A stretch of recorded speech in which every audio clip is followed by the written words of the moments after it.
Welcome to our exploration of range-based sharding in distributed systems. Range-based sharding is a fundamental technique for partitioning data across multiple machines in a distributed system. It organizes data using sequential key ranges, allowing systems to efficiently manage and retrieve large datasets.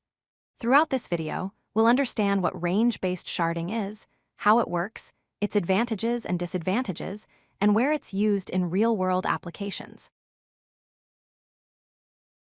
Range-based sharding is a data partitioning strategy that divides data into shards based on contiguous ranges of a sharding key. Instead of scattering data randomly, range-based sharding organizes it sequentially. Data is organized by sequential key ranges, such as letters A through M in one shard and N through Z in another. Each shard stores records within a specific key range. This approach enables efficient range queries, where you can quickly retrieve all records within a specific key range, and supports ordered access patterns for sorted data retrieval. Range-based sharding works through a four-step process. First, define your key ranges by choosing a sharding key and partitioning it into contiguous ranges. For example, if sharding by user ID, you might divide the range from 1 to 1000 into 3 segments. Second, map each range to a specific shard node or database instance. This creates a mapping between key ranges and their corresponding storage locations. Third, route incoming requests to the correct shard based on the key value. When a query arrives, the system determines which shard contains the requested key range and sends the query there. Finally, store and retrieve records in the designated shards based on their key ranges. This ensures data is correctly placed and retrieved efficiently. Let's visualize range-based sharding with a practical example. Imagine sharding user data across 3 shards.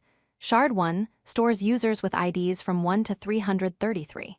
Shard 2 stores users with IDs from 334 to 666. Shard 3 stores users with IDs from 667 to 1000. Now, if you need to find user 500, you check which range contains it.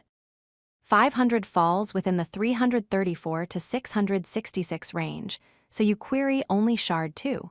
This eliminates the need to search all shards, making queries much faster. Range-based sharding offers several key advantages. First, it enables efficient range queries. You can quickly retrieve all records within a key range by querying only one or a few shards instead of searching the entire database. Second, it has a simple implementation compared to other sharding strategies like hash-based sharding.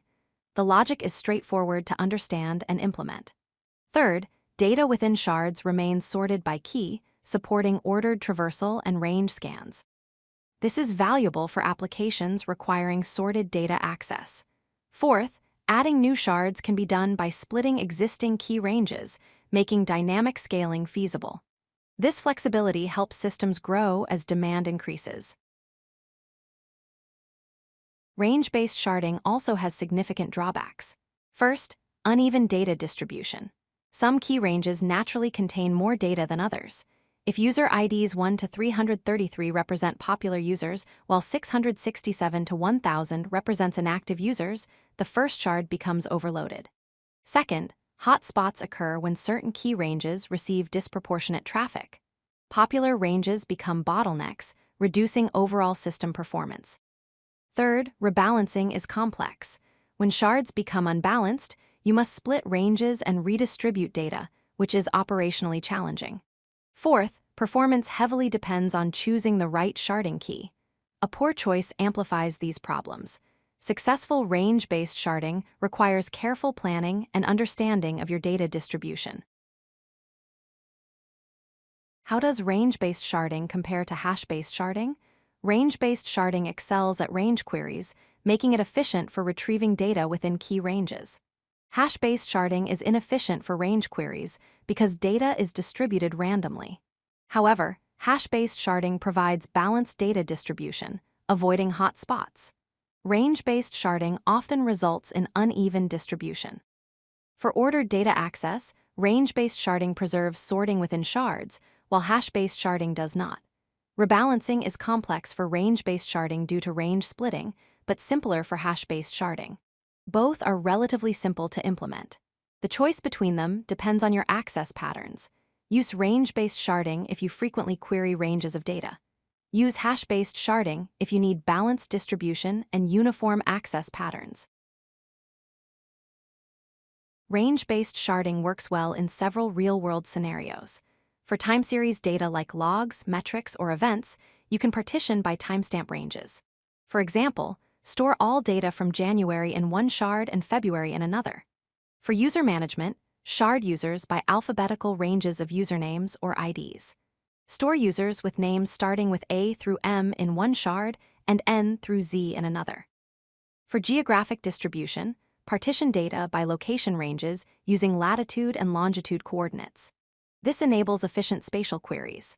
For financial systems, shard transactions by account ID or amount ranges. You might store transactions from $0 to $1,000 in one shard, $1,000 to $10,000 in another, and above $10,000 in a third. These examples show range-based sharding strength in systems requiring range and sequential queries. Let's summarize the key points about range-based sharding. First, range-based sharding partitions data into contiguous key ranges for efficient queries and sequential access. Second, it excels at range queries and ordered data access, but risks uneven distribution and hotspots. Third, load imbalance is a major challenge requiring careful range selection and monitoring. Choose your sharding key wisely to distribute data evenly. Fourth, range-based sharding works best for time series data, sequential IDs, and range query-heavy workloads where ordered access patterns matter. Finally, when designing a sharded system, choose between range-based and hash-based sharding based on your query patterns and distribution needs. Range-based sharding offers simplicity and efficient range queries at the cost of potential imbalance, while hash-based sharding provides uniform distribution but lacks range query efficiency. Understanding these trade-offs is essential for building scalable distributed systems. If you like this video, hit that like button and don't forget to subscribe. Visit codelucky.com for more such useful content.